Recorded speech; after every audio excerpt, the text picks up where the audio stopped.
to any problem, and there'll be a lot of questions within your heart. To solve those questions, we are always searching for a source.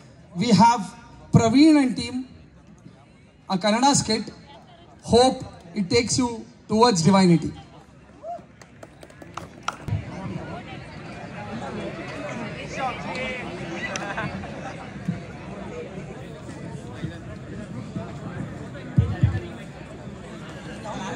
ಕಾರ್ಮೋಡಗಳ ಮಧ್ಯೆ ಕಂಗೊಳಿಸಿದ ಅರ್ಧ ರಕ್ತ ಚಂದಿರ ಮಲ್ಪೆಯ ಬೃಹತ್ ಕಡಲ ತೀರದಲ್ಲಿ ಮಲಗಿದ್ದನೊಬ್ಬ ಮೀನುಗಾರ.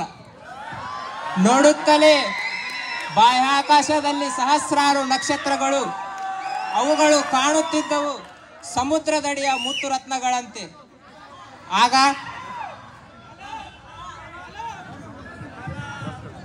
ನೋಡಿದ್ರೆ ನನ್ನ ಮತ್ತು ನಾ ಕೊಟ್ರೆ ಸಾಲ ಮರ್ತಂತ ಕಾಣ್ತೈತೆ. ಇಲ್ಲ ಸಾವುಕಾರ್ರಿ, ಅಲ್ಲ ನೀನು ಸಾಲ ತಗೊಂತೀಯ, ತೀರ್ಸೋದು ಯಾರು? ನಿಮ್ಮ ತಾತ ತೀರಿಸ್ತಾನೇನೋ?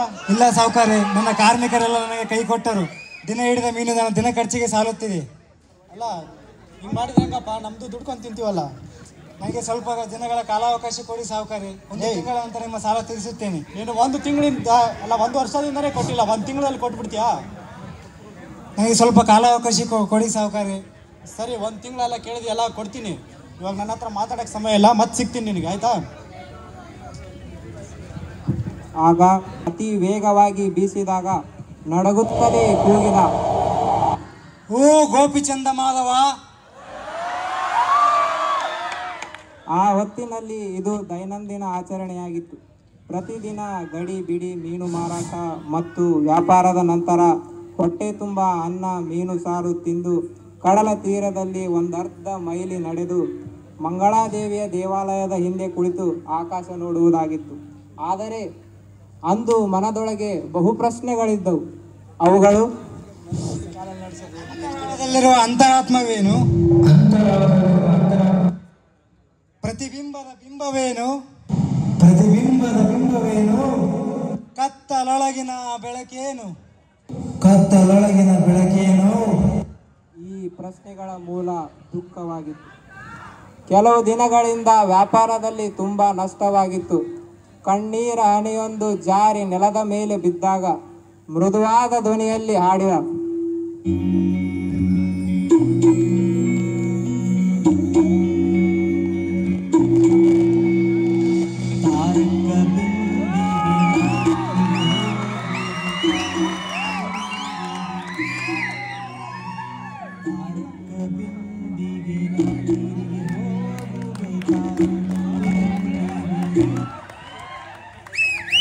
ಅಷ್ಟರಲ್ಲಿ ಮುಂಜಾನೆ ಬಲಗಲ್ಲದ ಮೇಲೆ ಗುರುತುಳ್ಳ ಒಬ್ಬ ಕಾರ್ಮಿಕ ಬಂದು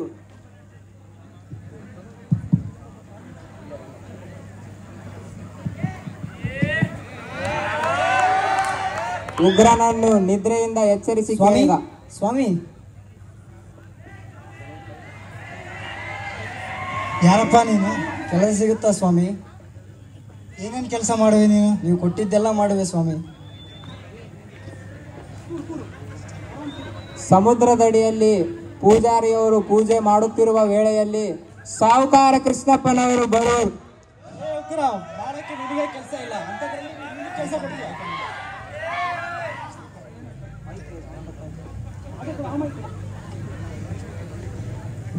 ಅಲ್ಲ ಉಗ್ರ, ಮಾಡಕ್ಕೆ ನಿನಗೆ ಕೆಲಸ ಇಲ್ಲ ಅಂತದ್ರಲ್ಲಿ ನೀನು ಇವನಿಗೆ ಕೆಲಸ ಕೊಡ್ತೀಯ?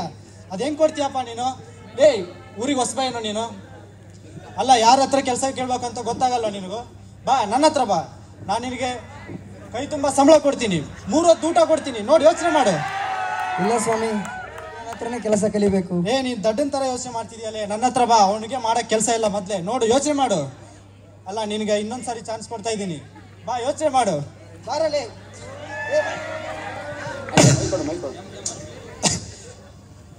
ಬರೀ ದಡ್ಡನ ಥರ ಯೋಚನೆ ಮಾಡ್ತೀಯಲ್ಲೋ. ಅವ್ನು ನೋಡಿದರೆ ಮೀನುಗಾರನ ಥರ ಇದೆ, ನೀನು ಒಳ್ಳೆ ಮಾಟಗಾರ ಆಗ್ಬಿಟ್ಟಲ್ಲೋ. ನೋಡಿ, ಯೋಚನೆ ಮಾಡಿ. ಇನ್ನೊಂದು ಸಾರಿ ಹೇಳ್ತಿದ್ದೀನಿ, ಮತ್ತೆ ನೀನು ಬಂದು ಕೆಲಸ ಕೇಳಿದ್ರೆ ನಾನು ಕೊಡಲ್ಲ.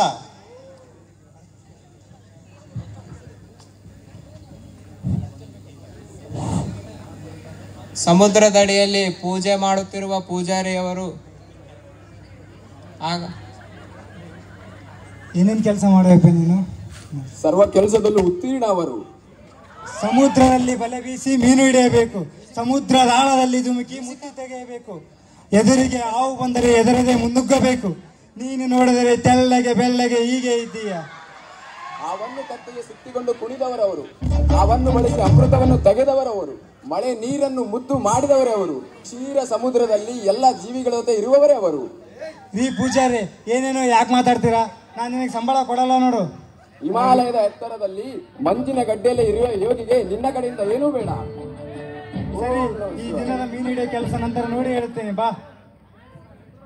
ಸಂಧ್ಯಾ ವೇಳೆಯಾಗಿತ್ತು. ಸೂರ್ಯ ಮುಳುಗುತ್ತಾ ದೇವಿಯ ದೇವಾಲಯದ ಹಿಂದುಗಡೆ ಹೋಗಿ ಆ ದಿನದ ಸಂತಸದ ಬಗ್ಗೆ ಮಾತನಾಡುತ್ತಿದ್ದರು. ಉಗ್ರ, ಇಂದು ಬಹಳಷ್ಟು ಮೀನು ಮತ್ತು ಮುತ್ತುಗಳು ಸಿಕ್ಕಿವೆ ಅಲ್ಲವೇ? ಹೌದು, ಪಶ್ಚಿಮದತ್ತ ಬೀಸಿದ ಗಾಳಿಯ ದೊಡ್ಡ ಅಲೆಯಿಂದ ಇದೆಲ್ಲವೂ ಸಾಧ್ಯವಾಯಿತು. ಮತ್ತೆ ನೀ ನನಗೆ ಸಿಕ್ಕಿಯಲ್ಲ ಭಾಗ್ಯದಂತೆ. ಓ, ನಿನಗೆ ಬಹಳಷ್ಟು ತಿಳಿದಿದೆಯಲ್ಲ. ನನ್ನದೊಂದು ಪ್ರಶ್ನೆ ಇದೆ. ಮಾರುಕಟ್ಟೆಯ ದರವೇನು? ವಿಜಯದಶಮಿ ಬಿಸಿ ಜೋರಾಗಿದೆ. ಮಲ್ಪೆ, ಉಡುಪಿ, ಕೋಡಿ, ಪಾಡಿಗಳೆಲ್ಲ ವಿಜಯದಶಮಿ ಬಿಸಿ ಜೋರಾಗಿದೆ. ಮತ್ತೆ ನೀ ನನಗೆ ಸಿಕ್ಕಿಯಲ್ಲ ಭಾಗ್ಯದಂತೆ. ಓ, ನಿನಗೆ ಬಹಳಷ್ಟು ತಿಳಿದಿದೆಯಲ್ಲ. ನನ್ನದೊಂದು ಪ್ರಶ್ನೆ ಇದೆ. ಅದೇನು ಕೇಳು. ಈ ಸಮುದ್ರದ ಅಂತರಾತ್ಮವೇನು? ಜೀವರಾಶಿಯ ಜೀವ. ಹಾಗಾದರೆ ಅಂತರಾಳದ ಅಂತರಾತ್ಮವು ಜೀವವಲ್ಲವೇ? ಉಗ್ರ ಆಶ್ಚರ್ಯದಿಂದ ನೋಡಿದ. ಮಾರುಕಟ್ಟೆಯ ಬಿಂಬವೇನು? ಉಗ್ರ ಬೇಡಿಕೆ.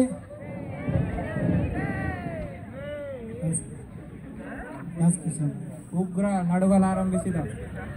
ಅಷ್ಟರಲ್ಲಿ ದೊಡ್ಡದಾದ ಅಲೆಯೊಂದು ರಭಸದಿಂದ ಮಂಗಳಾದೇವಿಯ ಕಡೆಗೆ ಬರಲಾರಂಭಿಸಿತು. ಉಗ್ರ ಮಂಗಳಾದೇವಿಯ ಕಡೆಗೆ ಓಡಲಾರಂಭಿಸಿದ. ಅಲೆಯು ಹಿಂದೆ ಸರಿಯುತ್ತಲೇ ಉಗ್ರನು ಹಿಂತಿರುಗುವಷ್ಟರಲ್ಲಿ ಕಾರ್ಮಿಕ ಮಾಯವಾಗಿದ್ದನು. ಸುತ್ತ ಕಣ್ಣಾಡಿಸಿದರೂ ಕಾಣಲಿಲ್ಲ. ಉಗ್ರನ ತನು ಮನವೆಲ್ಲವೂ ರೋಮಾಂಚನಗೊಂಡಿತು. ಭಯದಲ್ಲೇ ಒಂದು ಹೆಜ್ಜೆ ಮುಂದಿಡುತ್ತಾ ಜೋರಾಗಿ ಕೂಗಿದ, ಕತ್ತಲೊಳಗಿನ ಬೆಳಕೇನು ಓ ಗೋಪಿ ಚಂದ ಮಾಧವ. ಕಡಲ ಕಡೆಯ ದೃಷ್ಟಿಯಲ್ಲಿ ಕತ್ತಲಲ್ಲಿ ಬಹುದೊಡ್ಡ ಬೆಳಕೊಂದು ಮೂಡಿತು. ಆಗ ಆಕಾಶದಿಂದ ಅಶರೀರವಾಣಿಯೊಂದು ಕೇಳಿತು. ಆತ್ಮಸ್ಥೈರ್ಯವಲ್ಲವೇ? ಉಗ್ರ ಅಲ್ಲೇ ಕುಸಿದು ಮೃದುವಾದ ಧ್ವನಿಯಲ್ಲಿ ಹಾಡಿದ,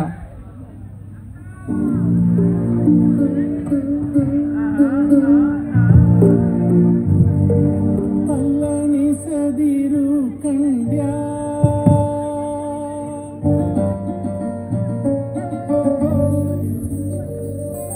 ತಲ್ಲಣಿಸದಿರು ಕಂಡ್ಯ.